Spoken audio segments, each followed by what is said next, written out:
My name is Lucy Spearman, and I'm 32 years old.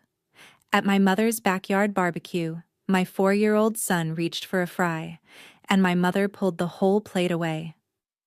"Those are only for my real grandchild," she said, loud enough for everyone to hear.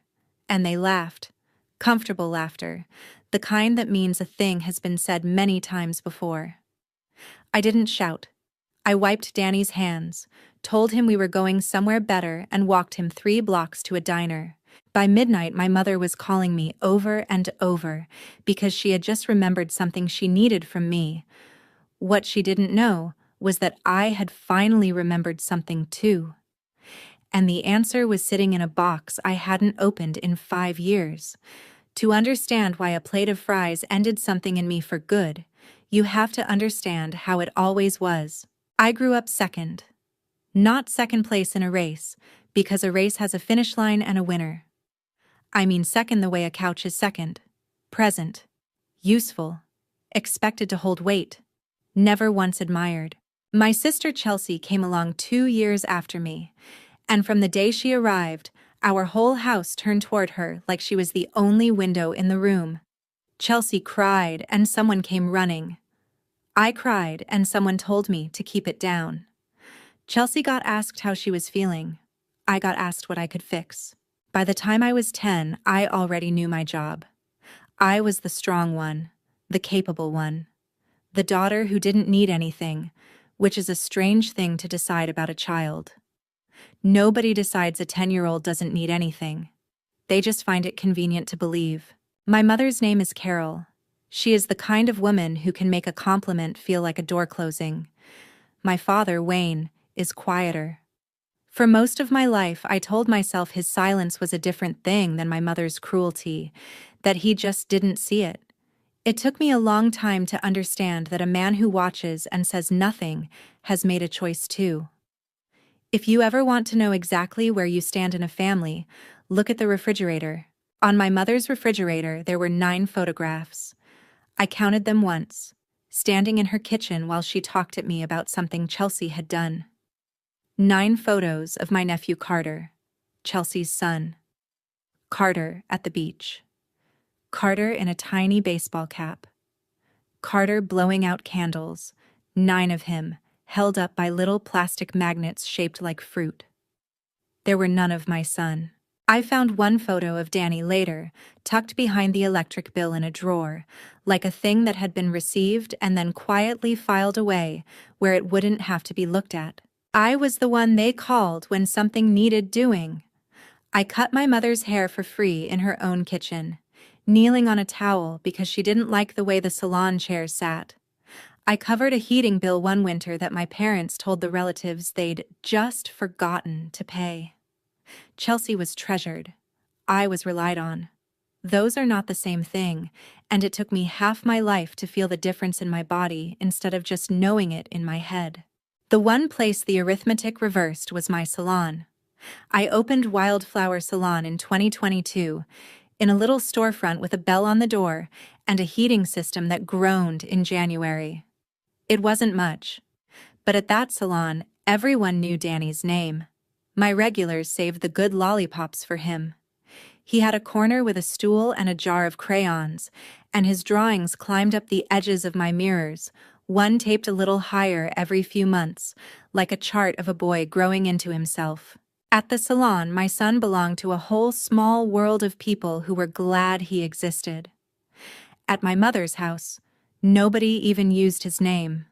The invitation to the barbecue came by text, the way everything came from my mother. Family cookout Saturday. Family only. I remember reading those 2 words twice, family only, as if the 2 of us were something else, as if my son, who was blood, who had my father's chin and my grandmother's stubborn cowlick, was a guest at best and a problem at worst. Danny was drawing at the kitchen table when I read it.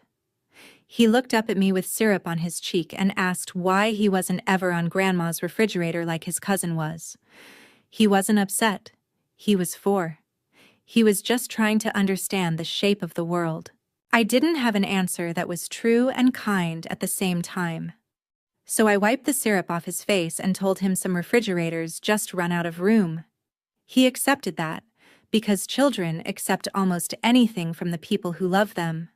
If you've ever been the child who was only loved when you were useful, stay with me for this one. This story is for you. And I promise you, it does not end where you think it does. To tell you the rest, I have to go back 5 years, to the one time I let myself want a life of my own. His name was Jesse. He came to the salon on a Tuesday in the spring of 2020, sent by the landlord to look at the light over my main chair, the one that had been flickering for a month and making my clients look like they were being interviewed on a true crime show. He was an electrician. He had rough hands and a slow, easy way of talking, and he wore a work shirt with his name stitched on the pocket like he was proud of it. He climbed my rickety stepladder, did something up in the fixture, and the light came on clean and steady and stayed that way. Then he looked around at the mirrors, at Danny's future corner that back then was just an empty stool, at me, and he said, "Now you can see who you really are in here." He said it about the light, but I felt it somewhere else. Jesse was not the kind of man my parents pictured for their daughter. He rented. He drove a truck with 180,000 miles on it. His father had done the same work, and his father before that. And Jesse talked about that lineage like it was something to stand on, not something to climb out of. My mother had spent my whole life pointing me up a ladder toward people with soft hands and good last names. Jesse was proudly, cheerfully at the bottom of that ladder, and he was the first person who ever made me feel like the bottom of the ladder might be a fine place to build a home. We were together most of a year. It was the happiest I had ever been, which is why I kept it quiet from my family as long as I could. Some good things you protect by not letting the wrong people breathe on them. Then I found out I was pregnant. I took the test in the little bathroom at the back of the salon, after close, with the chairs already up on the tables. 2 lines. I sat down on the cold tile floor and I laughed and I cried at the same time. And my first feeling, before fear, before anything, was that I wanted this. I wanted him. I wanted the messy, unglamorous life that came with him. My second feeling was that my mother was going to try to take it from me. I was right. I told my parents at their kitchen table, the same table where I'd cut my mother's hair 100 times. I barely got the words out before my mother stood up and started moving around the kitchen the way she did when she was rearranging reality to suit herself. Wayne stayed in his chair with his coffee going cold in front of him and said nothing at all. My mother told me I was throwing my life away. She told me Jesse would ruin me, that men like him always did, that I would be poor and tired and alone, and it would be my own fault. And then she took a folded pamphlet out of the kitchen drawer, a pamphlet for a clinic 2 towns over, and she slid it across the table toward me like it was a bill I owed. "You'll thank me for this," she said. I didn't take the pamphlet. I stood up, and I told her I was keeping my baby, and I watched something move across my mother's face that I have spent 5 years trying to name. It wasn't anger. Anger I knew. This was cooler than anger. It was the look of a woman who had just been told no by someone she had counted on, never saying no. It was the look of someone recalculating. I moved out that week. I found a little apartment and I got ready to build a life with Jesse and our baby. And for a few weeks, I let myself believe I had won. I was in the hospital, in labor with my son, when Jesse disappeared. That is how it was told to me, and that is how I understood it for 5 years. While I was on the worst and most important day of my life, the calls stopped. The messages stopped. He was just gone, the way my mother had promised he would be. She was the one who brought me the news, standing beside my hospital bed with a paper cup of the terrible coffee, while I held a newborn who had his father's chin. "He's gone, Lucy," she said. "I handled it." I was so tired. I had been awake for 2 days. I had just met my son. I heard the words, "I handled it," and some small alarm went off somewhere far back in my mind, and I was too exhausted to walk back and see what it was. So I let it go. I told myself Jesse had run, that when it got real, he'd bolted, exactly like my mother said men like him always did. It hurt more than I let anyone see, and underneath the hurt was something worse, which was the feeling that my mother had been right about me all along, that I had reached for a life of my own and it had crumbled in my hands, and now I would spend the rest of my days proving I could carry the weight alone. So I did. I named him Danny, and I took him home to that little apartment, and I built us a life the only way I knew how, which was to work. I grew the salon. Slowly, one loyal client at a time, I learned to do a full day on 4 hours of sleep. I learned which bills could wait a week and which couldn't. Danny grew up in that shop, first sleeping in a car seat behind the reception desk, then toddling between the chairs, then finally settling into his corner with his crayons. Every few months I made a new pencil mark on the doorframe by the mirrors to show how tall he'd gotten. Those marks were my proof. Proof that whatever my mother believed, we were doing just fine. My family stayed at a careful distance the whole time. They didn't help, and I learned to stop expecting them to, which is its own kind of quiet grief. But they also never fully let go, because I was still useful, and useful people are worth keeping on a long leash. Then, in March of this year, my father had a stroke. It wasn't the kind that takes everything at once. It was the kind that takes pieces. His speech went slow and thick. His right hand stopped listening to him. He needed care, real care, the daily kind. The kind that doesn't photograph well and doesn't earn anyone praise. Chelsea couldn't handle hospitals. That was the phrase everyone used, gently, like it was a diagnosis instead of a decision. Chelsea couldn't handle it. So who did? At 5 a.m, in the hospital parking lot, in the cold, it was my car. Every time. I was the one who learned the rhythm of the rehab center, the smell of it, the code to the side door. I paid the copay on his rehab stay, $2,300, off a credit card, without telling anyone, because telling people would have made it a favor, and I was so used to my help being invisible that I made it invisible myself. Every month after that, I put around $1,800 toward his care, month after month, for 8 months. I kept a running spreadsheet on my phone that I never showed a soul. Every Sunday, I filled his weekly pill box, 7 little compartments, morning and night, so my father wouldn't take the wrong thing and hurt himself. It became the shape of my week. Whatever else happened, Sunday meant the pill box. And every Sunday, somewhere across town, someone in my family was telling a relative how wonderfully Chelsea was coping with Dad's illness. Chelsea posted a photo online, a hospital hallway, a caption about being there for the people you love.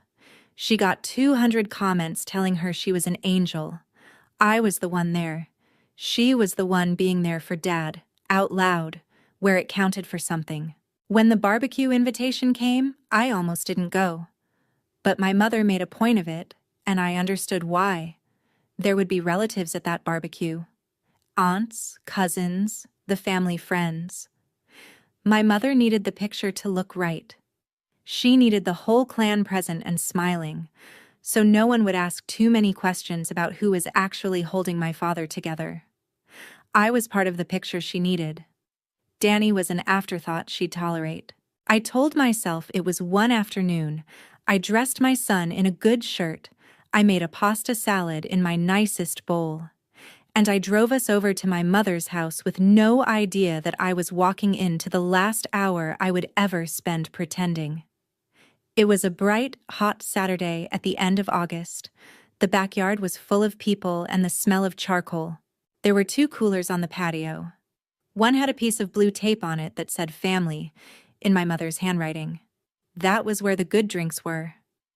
I set my pasta salad on the far end of the food table, next to the trash bags, because that was the only clear space and nobody moved it anywhere better. Carter was the center of the yard. My nephew, 5 years old, was passed from lap to lap and praised for every ordinary thing a 5-year-old does. My mother had his artwork clipped to a little easel by the drinks like it was a gallery opening. Danny stayed close to my leg. He was shy in that yard, the way he never was at the salon, because some part of him had already learned that this was not a place where his name got called. He watched Carter get scooped up and spun around, and he didn't ask to be included. He just watched. After a while, hungry, he tugged on my sleeve and whispered that he wanted some fries. There was a plate of them on the table, hot and salted, near where my mother was holding court. I nodded, and Danny walked over on his own, brave about it, and reached up with his small hand. My mother pulled the plate away. She lifted it up out of his reach, and she looked around at the adults nearby, and she said, in a clear, carrying voice, "Those are only for my real grandchild." And they laughed.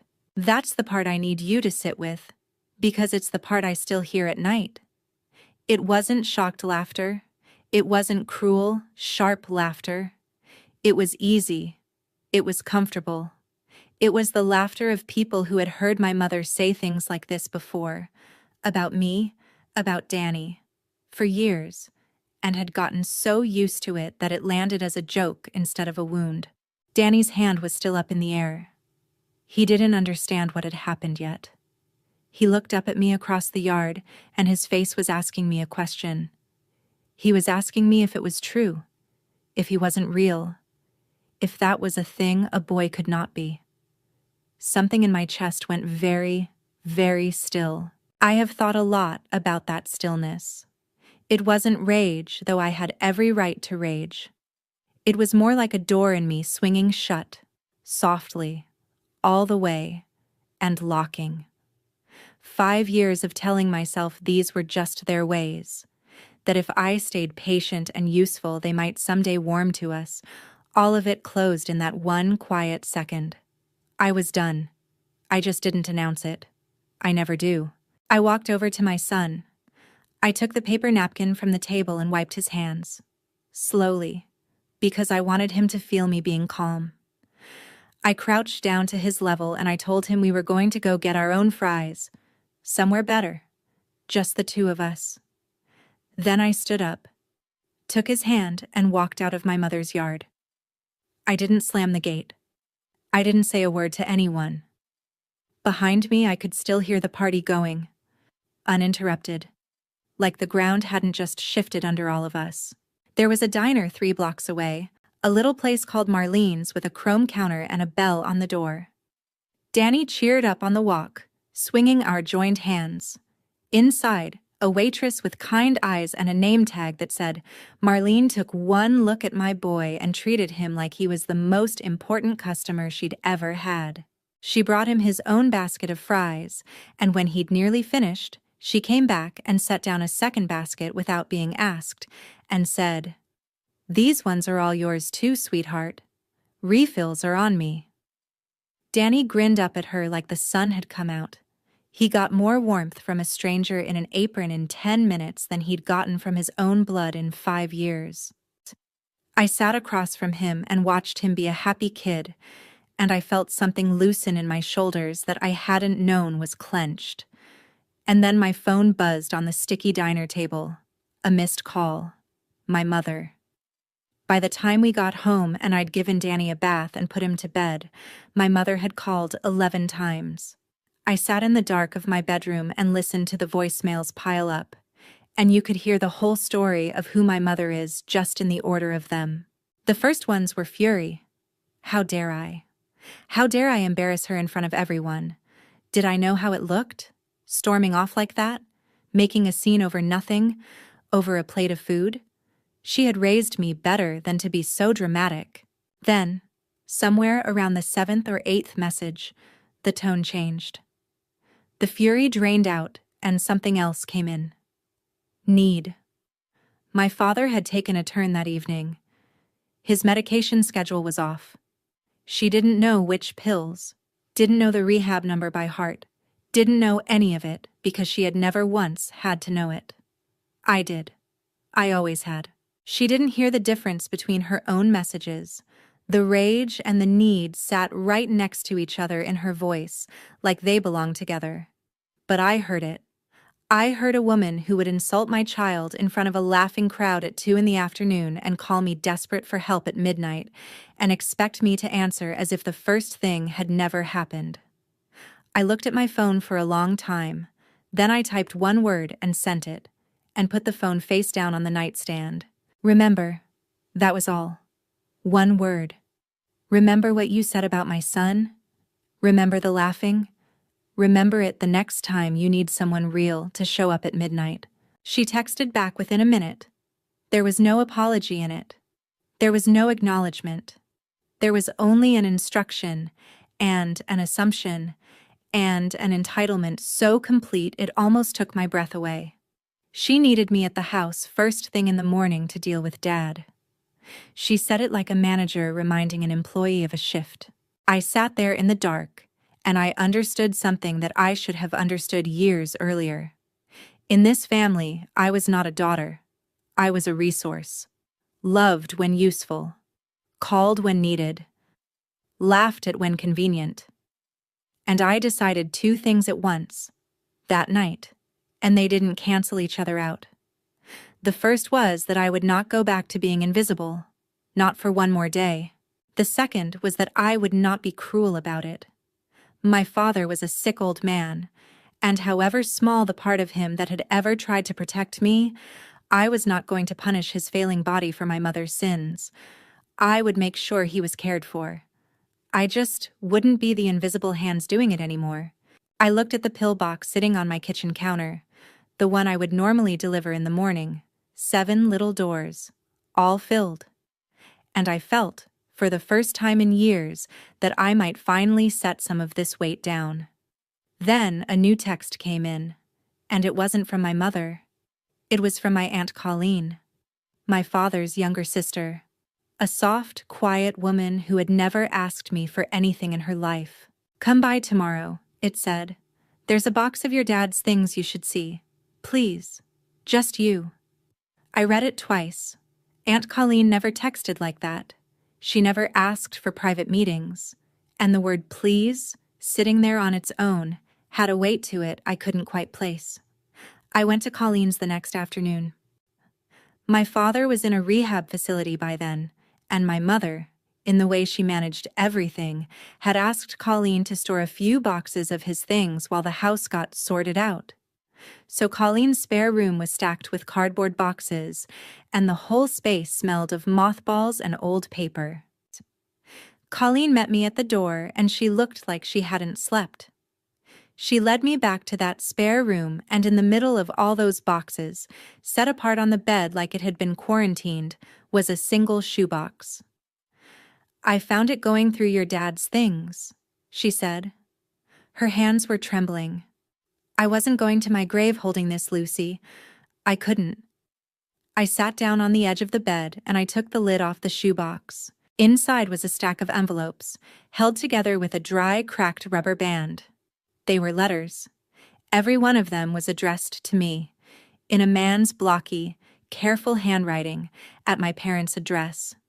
And across the front of every single envelope, in my mother's slanting cursive, were the words "Return to sender." But they hadn't been sent back.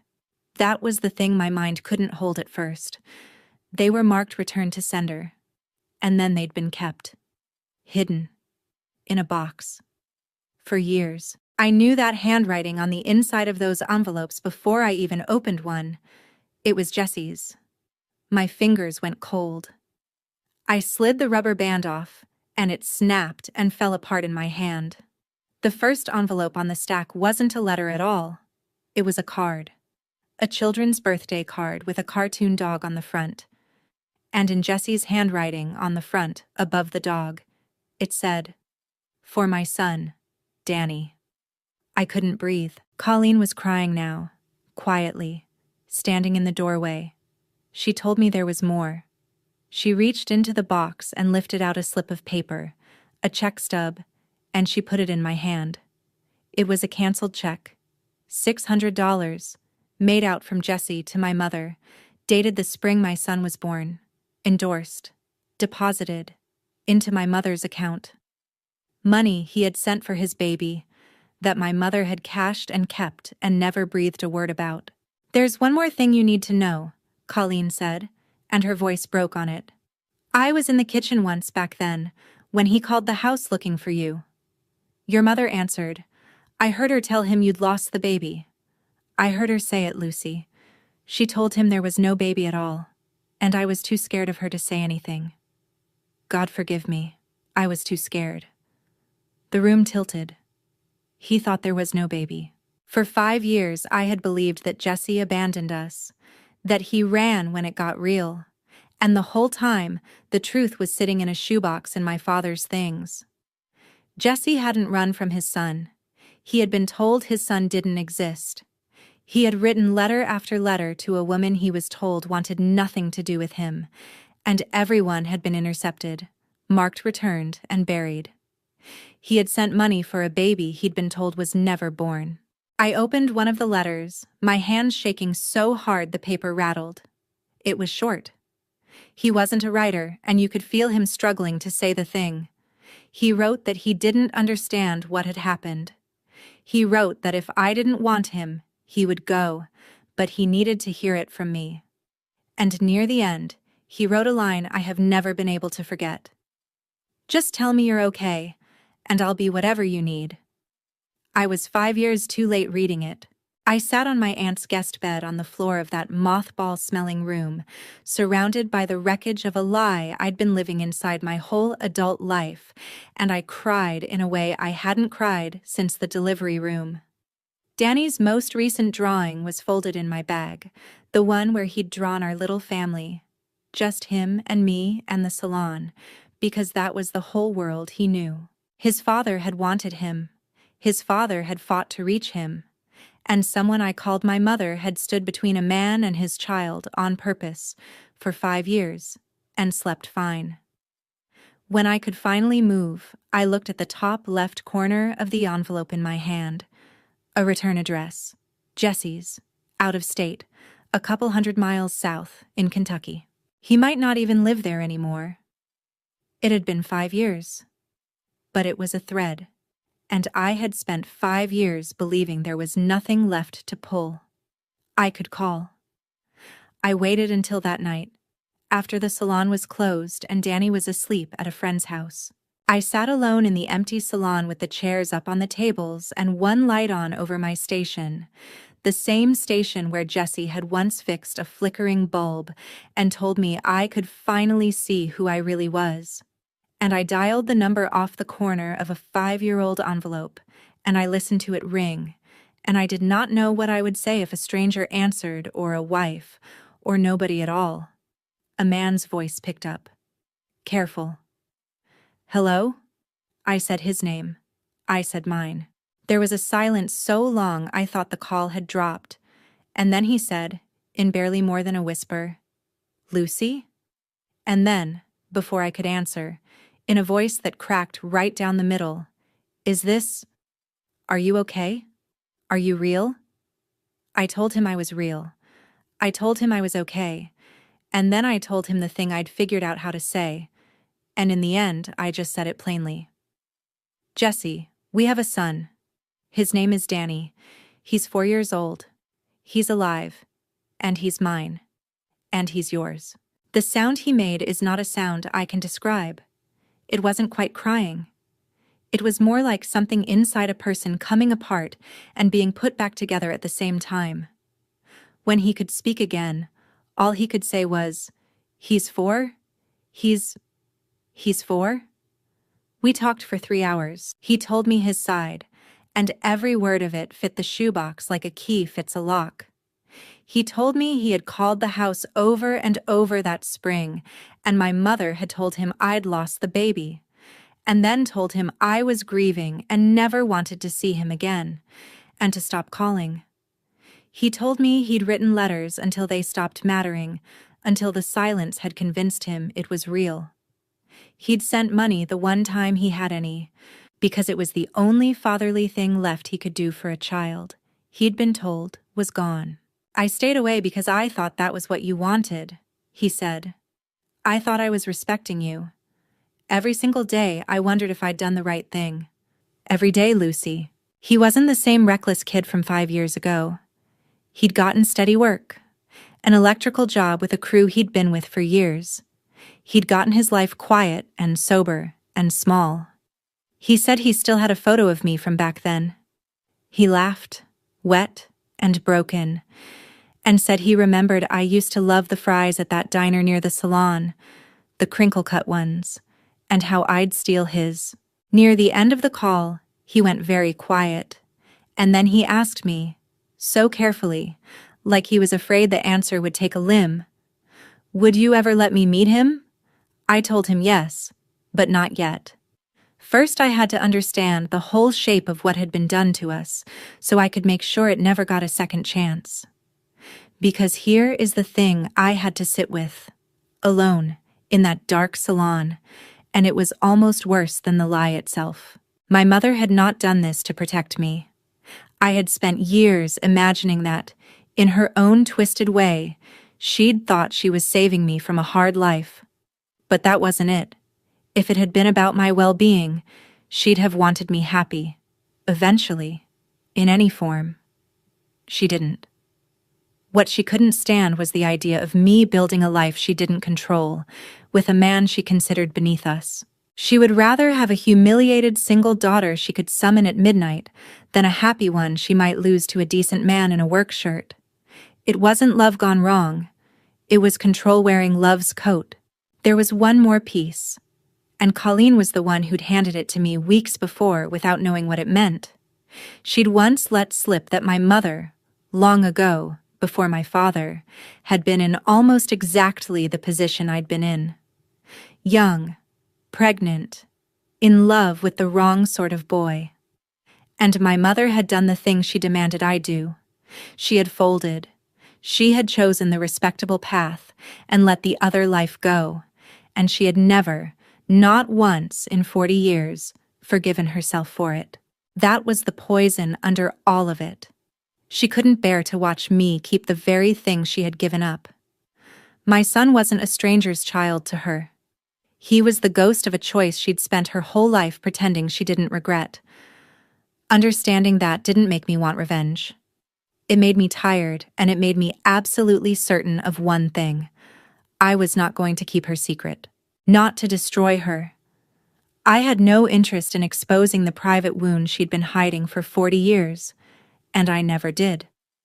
But the lie about Jesse, the theft of my son's father, the years of treating Danny like something to be ashamed of, that was going to come into the light in front of the people my mother spent all her energy performing for, and I wasn't going to do it alone. Colleen, trembling and guilty and finally brave, told me she would stand beside me when I did. "I should have spoken up 5 years ago," she said. "Let me speak now. I didn't have to wait long for the room." 2 weeks later, my father came home from rehab, and my mother decided to throw a Sunday dinner. I understood exactly what it was for, because I'd learned to read her my whole life. It was 2 things at once. It was a chance to smooth over the barbecue in front of the relatives, to make the family look whole and warm again before anyone thought too hard about that afternoon. And it was a chance to pull me back into place, to remind me, gently, in front of witnesses, that I was still the daughter who handled things. She called me herself, sweeter than she'd been in months.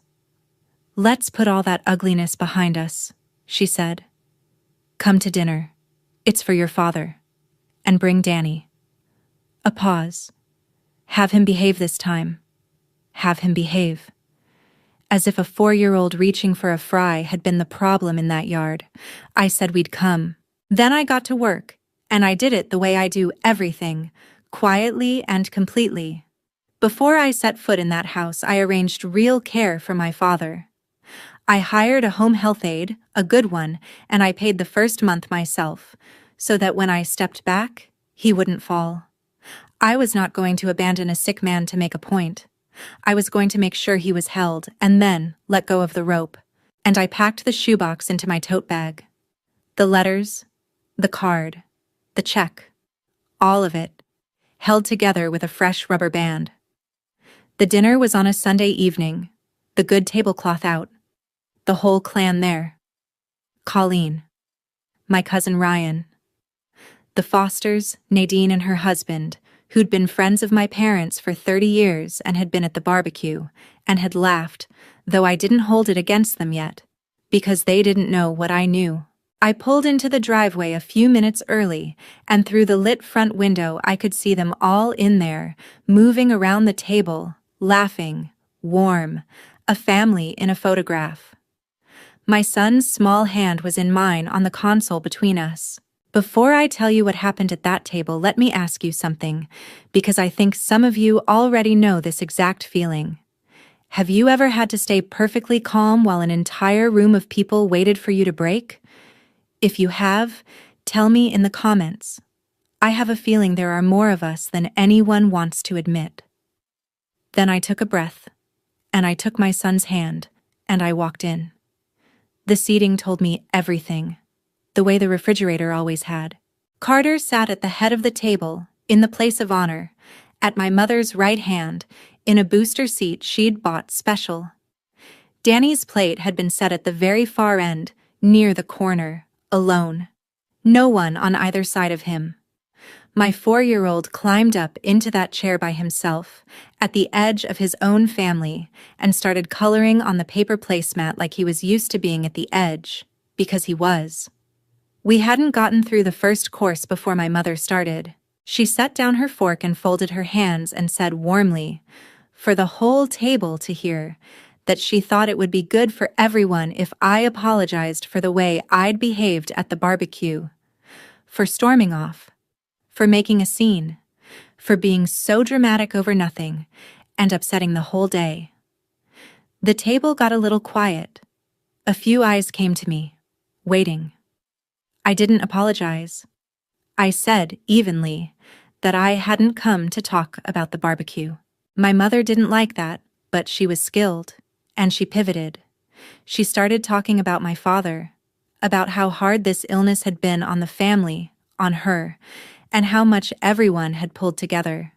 And then Nadine Foster, meaning nothing by it, meaning to be kind, said what a blessing it was that Chelsea had been such a rock through all of it, always there for her dad. Chelsea gave a modest little smile and accepted it. My father's illness, the 8 months, the 5 a.m. parking lots, the pillboxes, the $2,300, the $1,800 a month. All of it turned into a compliment for my sister, right there at the table, and my sister took it. I felt the spreadsheet on my phone burning a hole in my pocket, but I didn't reach for it. Not for that. That wasn't the receipt that mattered tonight. I just said, quietly, into the warm hum of the table, actually, I've been paying for Dad's care and driving him to every appointment for 8 months. The table went still in a different way. I didn't say it cruelly. I didn't raise my voice.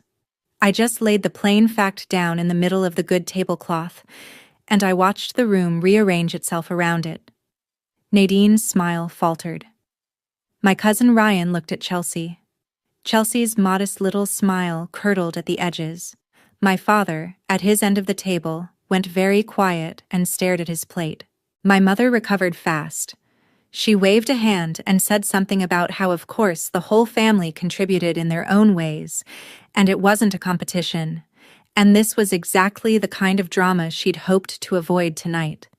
And then, because she couldn't help herself, because she had spent 5 years believing she'd buried the past so deep it could never surface, she reached for the oldest weapon she had. Danny had said something small from his end of the table, some 4-year-old comment, and it turned the conversation for a moment to him, and to the fact that his father had never been in the picture. Someone asked, gently, whatever happened to the boy's dad?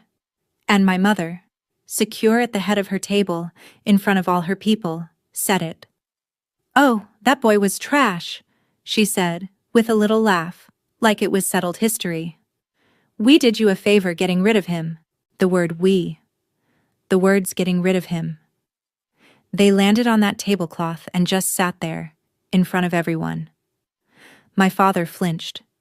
It was small, but I saw it. His head came up, and he looked at my mother with something I hadn't seen on his face in years. I set down my fork. Getting rid of him, I said.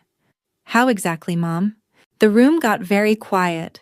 My mother's smile stayed on her face, but something behind it went uncertain, because she had said we did you a favor as a figure of speech, the way she'd said things for years, and my question had put a floor under the figure of speech and asked it to hold weight. How did you get rid of him? I said again. Calm, not loud. Say it, in front of everyone. She started to bluster. She said I was being dramatic again, that this was ancient history, that no one wanted to hear it. So I reached into my tote bag and I took out the shoebox, and I set it on the good tablecloth in the middle of the table. I took off the lid.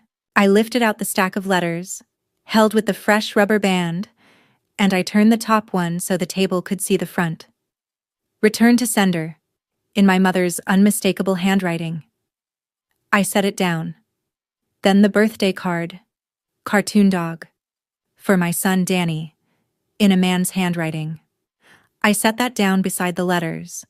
Then the canceled check, $600, made out to my mother, endorsed and deposited. I set that down too.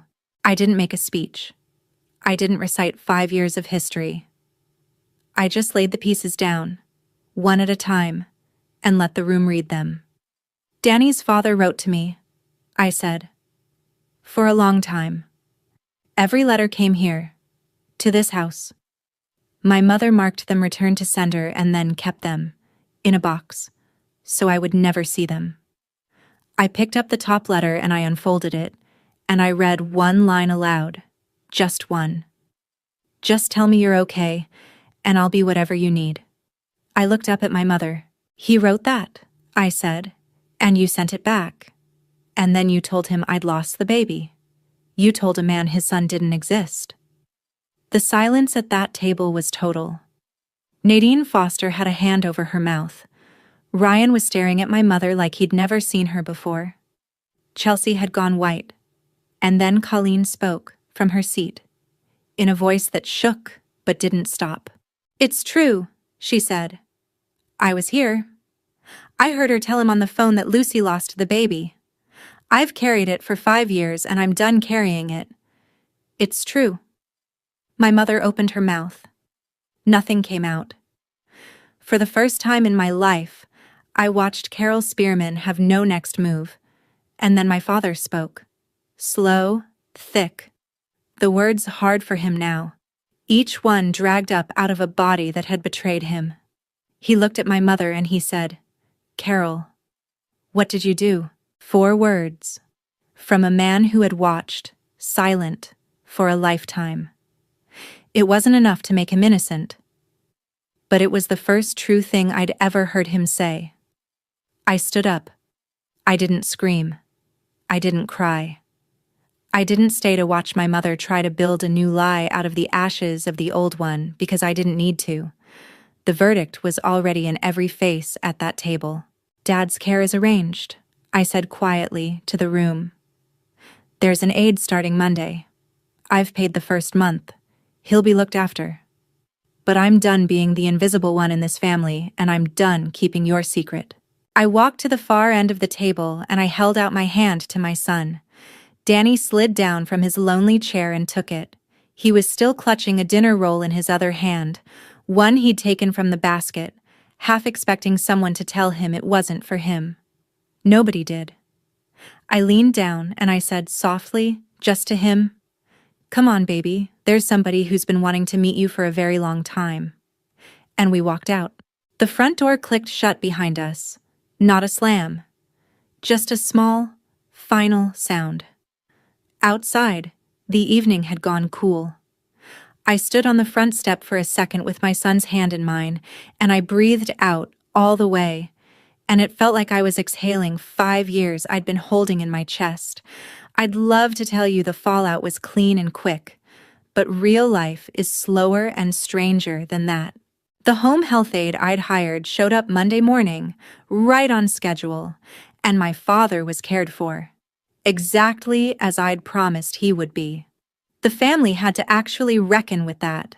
They had to look at the arrangement I'd already built and realize that the invisible thing holding my father together had been me, all along. And now it was a paid stranger, because I'd made it so. The family group chat, which normally never stopped, went completely silent for days. Nobody knew what to say. The relatives didn't all fall in line behind me, and I didn't expect them to. Some of them went quiet and pulled back from my mother without ever quite saying why. Nadine Foster called me, a week later, and cried on the phone and said she was ashamed she'd ever laughed at that barbecue, that she hadn't understood. Ryan started checking in on me, awkward and sincere. And some others decided it was all too messy and kept their distance from everyone, me included. My mother, of course, had her own version of events, and some people chose to believe it because it was easier. Not everyone wants the truth. Some just want the quiet. Chelsea called me a few days after the dinner. Her voice was different than I'd ever heard it, small and shaken. She'd spent her whole life being the treasured one, and she'd never had to look straight at what that treasure had cost me. She didn't fully apologize. She wasn't ready. But she was rattled. And underneath the rattle was the first real question she'd ever asked me, which was whether it had truly been like that our whole lives. I told her the truth, which was yes. And then the grief came, the part nobody warns you about. I want to be honest with you, because I think some of you need to hear that this part is normal. I didn't feel triumphant. I sat alone in my salon after close, in the dark, with Danny's drawings climbing up the edges of my mirrors, and I cried. Not because I'd lost my mother. I cried because I finally saw all the way down that I had never really had one. You can grieve a thing you never got to have. That grief is real, and it's heavy, and it doesn't care that you were right to walk away. Being right and being at peace are not the same thing. A boundary can be the correct choice and still ache while it heals. There was one more thing from that side of my family, and it undid me a little. A few weeks after the dinner, a folded piece of paper came in the mail. No envelope, just a page, in my father's shaking post-stroke handwriting. It took him effort I could only imagine. There were only a few words on it, and one of them, for the first time in 5 years, was my son's name. "Danny is a good boy," it said. "I'm sorry, Lucy." It didn't erase anything. A lifetime of silence isn't undone by a sentence, but I understood the difference, sitting there holding that page, between the kinds of sorry a person can be. There's the sorry that's really fear of getting caught. There's the sorry that's just guilt looking for relief. And then, very rarely, there's the sorry that's simply true, from someone who has finally seen the thing clearly and has nothing left to gain by saying it. My father was dying by inches, and he had nothing to gain. I let his few words be what they were. I didn't call him, but I didn't throw the page away either. When Chelsea reached out again, wanting to talk more, I set a boundary, and I want you to hear exactly how I did it, because I know some of you are standing right where I was. I met her on my own front step. I handed her a printed copy of my father's care schedule, the AIDS number, the medication list, everything organized, because I will always be a person who organizes things, and because helping my sick father was never the thing I was walking away from. "Here," I told her. "I'll keep helping Dad. I'll always help Dad. But I'm not coming back to be used. Those are two different things." She took the folder. And then I did the thing I should have done years earlier. I blocked the number that had only ever called me when this family needed something carried. Not out of hatred, out of peace. Some doors you don't slam. You just stop standing in the doorway waiting to be let all the way in. And then, finally, there was Danny's father.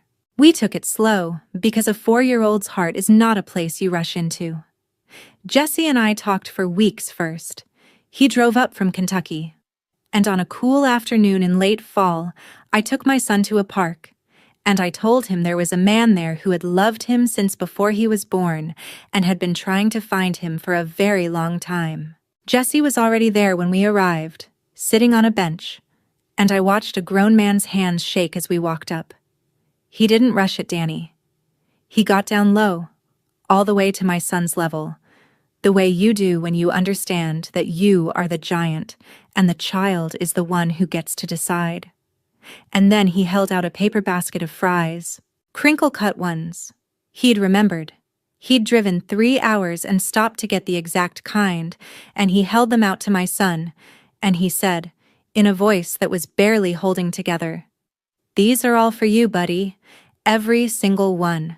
Danny looked at the fries. Then he looked up at me. Then he looked at this careful, kneeling man, and something in a 4-year-old decided it was safe. He took a fry, and he grinned, and he asked Jesse, with no idea what he was doing to us, if he would push him on the swings. I stood back, and I watched my son's father push my son on a swing, higher and higher, both of them laughing, 5 years late and somehow right on time. And I thought about a plate of fries pulled out of that same boy's hands by a woman who called herself family, and a basket of fries handed to him by a stranger in a diner, and now a basket of fries from the father who'd been stolen from him, and I understood that the whole story of my son's worth had been told in who was willing to feed him. That was the fall. This is now. Sundays look different in my life these days. There's a dinner, at my little place, at my own table. Colleen comes. My brave, guilty, forgiven aunt who finally spoke. Jesse comes, still building it slowly, still respectful, earning his way into his son's life one careful afternoon at a time, the way it should be earned. The salon is doing fine. Not rich. Fine. Full of people who know Danny's name. And on my refrigerator now there is not one bare inch of metal showing. It's covered, corner to corner, in my son's drawings. Crayon sons and stick figure families, and one, right in the center, of a boy and his mom and a man pushing a swing. The other night I looked around my full, loud table and I realized something that made my throat go tight. Not one person at it was there out of obligation. Not one of them was keeping score, or waiting to be repaid, or tolerating my son as a problem to be managed. Every single person at that table had chosen to be there. That's the thing I finally understand, and it's the thing I want to leave with you. My mother spent my whole life talking about real family, real grandchild, blood, who counted and who didn't. And all that time, she was the one taking a real family apart, brick by brick, letter by hidden letter. The people who talk the loudest about blood are so often the ones with the least love to show for it. Belonging was never about blood. It's about who shows up, who stays, who gets down on their knees in a park with a basket of fries because a small boy is worth driving 3 hours for. I stopped waiting to be chosen by people who only ever wanted to use me, and I built a family out of the ones who choose us on purpose every single day. If you've ever had to choose yourself over the people who are supposed to love you, tell me about it below. Tell me about the door you finally stopped standing in. Somebody scrolling past right now needs to know they're not the only one who walked out of that yard and finally breathed. I still have the shoebox. I don't keep the letters in it anymore. Those live somewhere safe now, for the day Danny is old enough to know that his father never stopped writing to him. The box itself sits empty on a high shelf in my closet, and most days I don't think about it at all. Last night, Danny fell asleep on the couch before I could carry him to bed, worn out from a good day, and Jesse's jacket was hanging by the door, so I laid it over him, My son, warm under his father's coat, in a house where no one has ever once told him he isn't real. I stood in the doorway and watched him sleep for a while, and I remembered.